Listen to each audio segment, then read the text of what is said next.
Hello, welcome back to Bleacher Talk, the only talk show on Bleachers. I'm your host, Not France, and today's guest is a professor at FAU. He teaches urban planning, and his name is Dr. Merlin. How you doing? How you doing, man? Get over here, man. Hey. Thank you so much for being on. Thank you so much. Man. Well, when we start, can you give the viewers a little backstory about you? Okay. And where you're from? Oh, I should give a story? Backstory? Yeah. I was born in Atlanta, grew up in Atlanta. At the time I was growing up, there was a ton of growth in urban development in Atlanta, and I think that maybe was the beginning of my interest in urban planning. I moved all over. I lived a year in Japan. I got my PhD at University of North Carolina. I was at Michigan for 2 years doing a postdoc, and then I came here to Florida Atlantic University about 2016. And you teach here, right? Teach and research in urban planning. Yep. Wait, so like in Florida, what do you research here? That's a good question. I research a bunch of things. Right now I'm doing a lot of work on transportation safety, how to make safer streets. I also do research in how do we define success in transportation, because it's actually not that easy to figure out what is a successful system. So like, which systems are there in place right now? Because I've seen cars and then buses, but like there's really no innovative transport like scooters or anything right now in Florida because it's so spread out and big, right? So one of the classes I teach is called The Future of Urban Mobility, and we've got a lot going on here in Florida. Oh wow! That you might not know about. In Fort Lauderdale, they have the Bird and Lime scooters, the electric scooters. Yeah.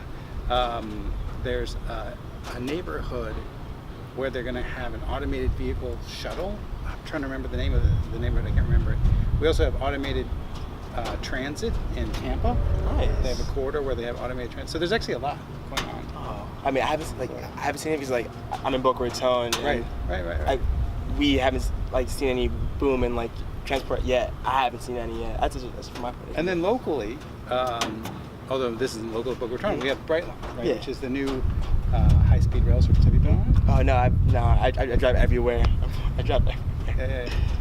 Yeah. I haven't been on it yet either, but I really want to give it a try. Here, it's really nice. Pretty expensive though. Yeah. So in transport, there's gonna be as you said, Brightline, so train service and scooters. So what else do we need in Florida? Because Florida is so big and spread out. Yeah. So like everything's just so open. Yeah, I mean, what do we need? We need so much. We need so many different things. Florida's really built on a grid of high-speed roads, what we call high-speed arterials. I think what we need is a couple of things. One thing we need is high-speed transit. Right now, almost all of our public transit is sharing the roadway with the cars, and so it can't go any faster than the cars. If it's not going to go any faster than the cars, then there's no advantage to it. We need some what's called bus rapid transit, so some major corridors where the buses can go faster. The other thing we need is more walking and more walkability and bikeability. The problem with these big roads is they're very hard to cross. So we really need to pick areas like downtowns where we maximize the ability to walk and bike. And then to get between those downtowns or those activity centers, we call them activity centers. We need the high speed transit and alternatives like that. At least that's for the short term. That would be my recommendation. That's awesome. Like I know like a little bit about transport because Elon Musk and the Boring Company are trying to build a tunnel up in California. So thoughts on that? Yeah. Well. There's always dreamers, and I don't want to discourage dreamers. I mean, dreamers are great, but the transportation field is pretty conservative, and sometimes these radical changes are really hard to pull off. If you look at high-speed rail, they were working on high-speed rail in California for a couple of years, and now they kind of seem to have backed away because of the costs of it. I think that actually a lot of the solutions, I do think we're about to have a revolution in transportation. We're about to have a revolution with automated vehicles, with connected vehicles, with shared mobility. We're already having a revolution, and with electric vehicles. Nice. So we are about to see, we already have seen a lot of change in the past 10 years, and we're about to see a lot more. But I don't think it's going to be worse. One of the things about transportation is that transportation infrastructure is very inexpensive, and I guess the idea behind Elon Musk's tunnels is that they're going to be cheaper, but until it's proven, I'm skeptical. Yeah. And like it's so hard too, because like, don't get me wrong, like I think it's a great idea, because you can go up, down, left, right, whatever in the tunnels, but the permits and all that, like finding space to dig, and it just, there's a lot of stuff that's underground. Yeah. And like you said, you have to find a place that's appropriate for digging. Of course, here in Florida, we live on porous limestone. Yeah. So you can't do anything underground here. So even if it worked in California, it wouldn't help us. Yeah. It wouldn't help us here in Florida. Oh man. So let's talk about buildings. Yeah. So like, what ways can we improve on our building design in Florida? Yeah. So what urban planners do, they do look at buildings and regulation of buildings and how buildings should be built, but really what they focus on is where should growth go. So Florida is still growing. I think the factor is 1,000 people a day are coming to Florida, and we're limited. Our land is limited, right? We're bounded by the ocean on one side and by the Everglades on the other side. So the question is, where do all these new people go? We're going to have hundreds of thousands of new people in Palm Beach County and Broward County. Where do they go? How do we serve them with transportation? How do we serve them with infrastructure? So a lot of what urban planners do is figure out where should that growth go, and how can we accommodate with adequate infrastructure, and how can we make sure that the growth doesn't take away the facts that make a high quality of life here in Florida, doesn't damage the environment, and things like that. In terms of specifically buildings, there's something called Leadership in Energy and Environmental Design, and new buildings can be, in fact we have one on campus, we have a LEED Gold or LEED Platinum building, the new Engineering East building, and what that means is that building was built in a way that minimizes its energy impact and minimizes its environmental impact. Oh, wow. Yeah, and here in Florida we have the city of South Florida, I believe. There's a city of South Miami. There's Miami, South Miami, North Miami. I get a little confused. Yeah, that's all good. But the city of South Miami, I think, is the first city to require new buildings to have solar panels. Oh wow, So- that's good to hear, man.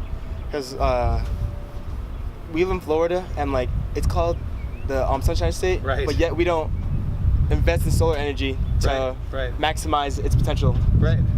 It's like, but it's expensive though. Yeah. Yeah, it's interesting because I looked into this. I looked into getting solar on my own house. Nice. It is expensive, but the costs keep coming down.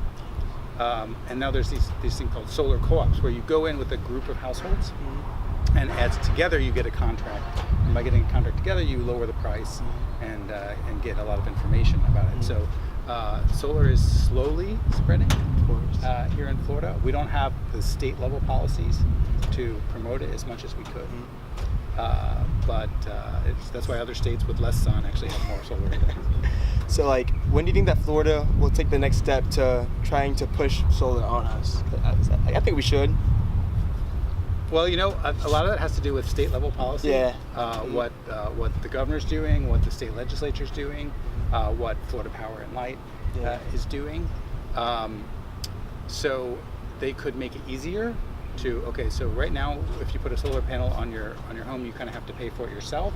But there are models in other states where the solar company puts the panel on your house, and you just pay them per month. Yeah. So you don't have to pay a big payment up front. So there are other models that we could adopt that would spread solar more rapidly in the Sunshine State. Yeah. Oh man. So like, one thing that comes to mind thinking about the future is unfortunately climate change. Yes. So thoughts on that in urban planning and how we're planning for that in Florida? Yeah. Boy, you've hit like such a good topic, and I have so many things to say on this. Maybe I'll say something and I'll wait for your reaction, and then I can say something more. So it just happens. I just want to know, since I've got an audience here, in my free time, which I don't have much of, I volunteer with a group called Citizens Climate Lobby. And what Citizens Climate Lobby does is we advocate for a federal law to put a price on carbon pollution so that we can reduce the amount of greenhouse gases as quickly as possible and create an economic incentive throughout the entire economy to reduce greenhouse gas emissions. And there's actually a bill in Congress right now, and what we just need is more people to speak up and let their elected officials know that they care about this. They want to do something about this, or they can join. They can join Citizens Climate Lobby. We're always looking for people of all ages to join. Yeah. Nice. So that's just kind of the first part of the question. I didn't answer the urban planning part of your question. Should I go into that too? Yeah, sure.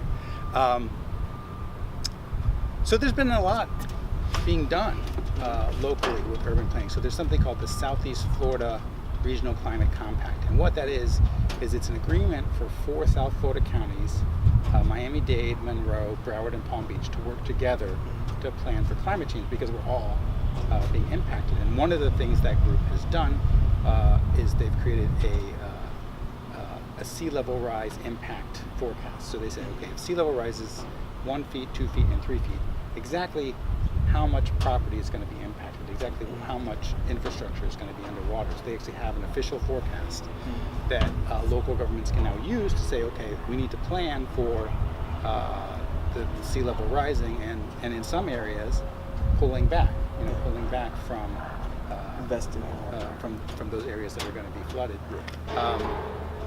We need better drainage infrastructure. So right now, when the sea level rises, the water can actually come back up through the drains, and so we need drains that can't go. The water can't go back, so that it can't go back and flood the whole area in the back. We need many changes from our local governments, and we need support from our state and federal governments. One of the things that I'm hopeful about is the new governor, Governor DeSantis, said that he wanted to create a chief resiliency officer for the state, and that's sorely needed. I think we need someone at the state level who's thinking about these big problems. Yeah. Because with politics, it's so draining that some people don't believe in climate change, and honestly that's on them. And I just don't understand it, Yeah. But to me, science is there, Yeah. But some people get bad shit about it. Oh, don't worry about it. But it's whatever, But it's just cool to have a backup plan. You know what I mean? To plan and to brace, because once it happens, so that we're not shocked and oh my god, what do we do now? Right. So it's right. Well, so some people say that there's 3 things that you have to choose between with climate change. You have to choose between reducing the amount of greenhouse gases, planning for the effects of climate change, including sea level rise and more intense hurricanes, which some people call that adaptation. And the third thing is suffering. So we're going to do some of all of that. Yeah. We're going to have to reduce our greenhouse gases. We're going to have to be more adaptive in terms of anticipating these effects and building for them. Building more resilient cities, building more resilient regions, anticipating sea level rise, anticipating major storms. And we're going to, if you just look at what happened in the Panhandle with Hurricane Matthew, there is going to be some suffering. And I think, just to be perfectly honest, the sooner we act, the more we can reduce that. Of course. Yeah. Of course. Yeah. But it's team effort. Everyone has to work together. Yeah. Oh, man. Yeah. No, it's right. So, like you said, the science is 97% of the scientists agree that climate change is happening and it's human cause, but there's a lot of political rancor about it, because to address it, we need really strong government policies, and some people are very afraid of what that means in terms of change, which is understandable. It could be a big change, but my belief is that this country has always been about embracing the future and taking on new challenges and not avoiding them. Of course. So it's a little sad that we're in an era where a lot of people seem to be shirking new challenges rather than taking them on. Of course. Yeah. Of course. And that's one thing too, man. I had talks before on the show, and people always say that people hate change, but once we embrace change, people get excited about it. Yeah. Yeah. And there's an excitement. I can't wait to see America, whatever, just come together, and just try to just come as one and just try to fight on this big monster. So this is really interesting, because this is kind of the core of what urban planning is about. So everyone has, their neighborhood, their community, and most people don't want to see it change. Most people kind of they bought into a certain way it is, and they don't want to see it change. And one of the jobs of urban planners is to got to be the bearers of bad news, and that is that, well, change happens whether we want it to or not. And what we can do is we can plan for the change, right? We can set a vision, we can make a plan of where we want to go, how we want to change, and we can be ready for it. And that's basically what urban planning is about, is thinking about that long-term change and how we can be ready for it. I have a question. Is there anything you want to say to the kids that want to take on urban planning as a major or anything? Anything to say to them? Yeah, it's a lot of fun. I mean, you kind of what are the attractions of urban planning? Urban planning is kind of at the intersection of everything. You need to know a little bit about transportation, a little bit about the environment, a little bit about housing, a little bit about economics. Everything comes together, and you have to be good at a lot of things. A little bit good at writing, a little bit good at public speaking. A little bit at data analysis, kind of a jack of all trades, do a little bit of everything. And that's what makes it interesting and not boring. And, when I used to be, before I was a professor, I was a practicing urban planner. You even go out and do the field work. You go out and, visit neighborhoods and examine them and talk to people. And,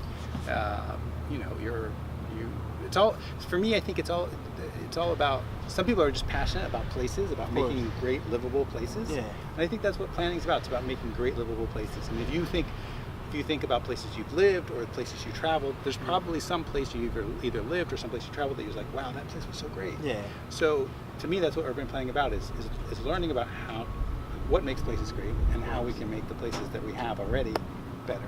Exactly. And humans love innovation. We love improving things, and I feel like we haven't improved enough. Because Florida is, I love the state. It's a great state, but I feel like it can be better.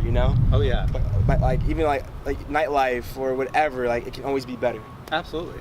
And, so when do you think it could be better? What do you have specific things in mind? All right. Well, with my thing, as a college student, going to let's say nightlife, the Ave or down south or whatever, It's a drive, and nobody wants to be the DD or anything. Wants to drive all the way there and back. I think there should be I wouldn't say walkable. I wouldn't say I don't know. It has to be closer because it's way too far. So where do you go now? Fort Lauderdale? I've been to the Ave, Fort Lauderdale, South Beach. What's the Ave? It's Delray. For me. Delray. Okay, Delray. Yeah, Delray. Delray. Okay. There's not that much there. Yeah, there's a few spots, but Boca's kind of an older crowd. Yeah. And I know that. Yeah. And with the older crowd, they don't change at all. They don't like none at all. So it's hard to make change in Boca, but I think there can be a better nightlife scene in Boca or somewhere around Boca. Yeah. That makes sense. Yeah. Sure. But it's just so interesting to think about, man. Urban planning, that sounds really a lot of fun, and it's creating too. So that place, that avenue, although it maybe falls short on some of your expectations, that had to be, in a way planned.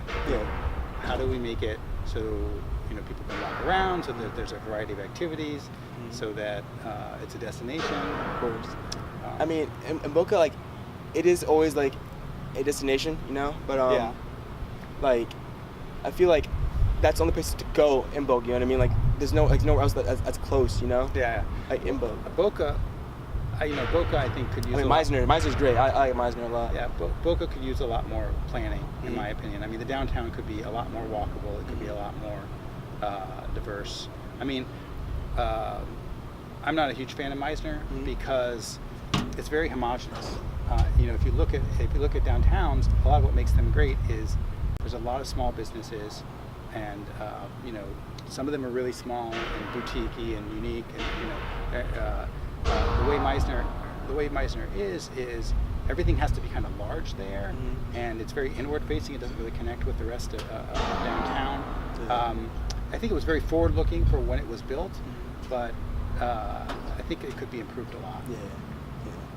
So let's say on improving things, who do you go to try to get things improved Is it like the local government? How does that work? Yeah, well, change can come from any different quarter. I mean, it is the local government that makes those decisions, the city council that makes those decisions. But a lot of times I've seen neighborhoods, band together and say, we want to change our neighborhood, and they develop a neighborhood plan, and then they propose it to the city, and the city adopts it. So it can come from the bottom up.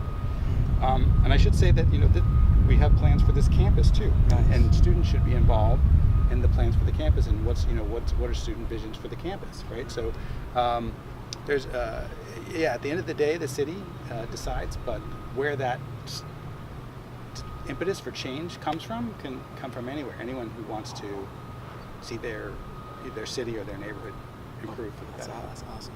I have a random question. Like, when you were doing urban planning, like, what's your favorite thing that you've changed in your life? Oh, well, okay, so I don't want to oversell this because my role is really small in this, but there's a project called the Atlanta Beltline. Mm-hmm. Have you ever heard of it? No, sir. So when I was an urban planner, I was working in Atlanta, and it was a graduate student who envisioned this idea that there's all these abandoned rail corridors around the city, and he said, okay, if we connect all these abandoned rail corridors and turn them into trails, bike trails, or walk trails, we can create a linear park that goes around the city and connects a lot of major destinations in the city. Nice. And if you ever go to Atlanta, I really recommend visiting it. I mean, it's really the peak of what I think urban planning can do. You can walk on it, you can bike on it. There's parks all along it, and there's all kinds of interesting destinations, restaurants, shops, nightlife, bars, all along it. It's really come to life, and it's really attracted thousands of people to the area. It's incredibly beautiful, and it's interesting because I think there's a really deep need right now. I mean, I own a car, I drive around, we all drive around, and I understand that. We're not going to get rid of cars, but I think people have a really deep desire to explore their city on foot. Yeah. And if we can create more places where people can walk around and explore safely, and this is exactly what the Beltline does because it's completely removed from traffic. You can go on a 2-3 mile walk and never cross the street. Nice. And all around you, there's all kinds of interesting stuff. I think this is what is deeply desired by many people, is this ability to explore the city on foot or on bike, and have a sense of exploration. I mean, that's what cities are about. Exactly. It's like, I mean, I really enjoy just going on nature walks. Yeah. I've been to Murakami Japanese Museum. That's a beautiful nature walk. Yeah. And I really enjoy being outside and just walking around and just taking things in, and to that around the city, it'd be super fun and interesting. So here's what's interesting to me is, a lot of people think here's cities built up, urban on one end, nature on the other end. The best cities in the world are places that have, the best places in the cities in the world are places that have nature and the urban area totally intertwined. And we could be doing that here in Florida because we've got so much nature around us, but we really haven't done that. I mean, you think of Central Park in New York City, or Golden Gate Park in San Francisco. Great cities have great parks, and we have just a very simple example. We have downtown Boca, and we have the beaches, but we haven't tried to connect them in a way that's pedestrian and bike friendly. It's been all about the car. Of course, the bridge going up and down. I would love to see that be like this major greenway where people could walk. People who live downtown or are downtown for a restaurant could walk or bike to the beaches and have no stress at all about worrying about traffic, Parking, and all that. That's something that we haven't done at all here in South Florida. It's unfortunate, but in the future, it can be changed. It can be changed. Like through you and your students. It can be changed. That's amazing. And what the Beltline shows is that sometimes a big vision inspires people and creates change. In fact, Central Park, one of the most famous parks today, it was someone's vision, someone's idea. Otherwise, it wouldn't be there. I'm just trying to think if there's something that grand locally, and I'm sure there is, but I'm still relatively new here, so. Yeah. So going from Atlanta to Boca. Yeah. So what major changes that should we adapt from Atlanta down here? Well, it's interesting you say that because most people say, "Oh, we don't want to be anything like it." Nah. But no, actually, Atlanta has a huge amount of traffic. In South Florida, we have a huge amount of traffic. To be honest, really every city in the world has a huge amount of traffic. There's really not many ways. Well, there's not really a way to get out of traffic. What there is a way to create alternatives so that not everyone has to drive. The Beltline is a fabulous project that I would love to see us try to imitate that. We could use the canals. We have these long canals. Yeah. We could use those, and we have all these these ponds and waterways. We could create a greenway system, a connected greenway system that could let people get around without having to cross busy streets. That would be a fabulous thing that we might be able to do.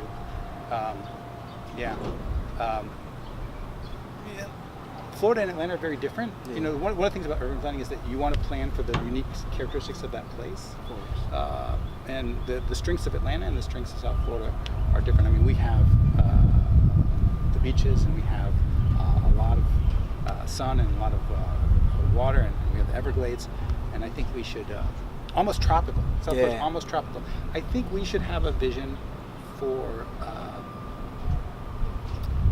a city or a region that integrates that wildness, integrates that wild nature into our urban places. Yeah. Especially more shade. I'd like to see a lot more shade. Yeah.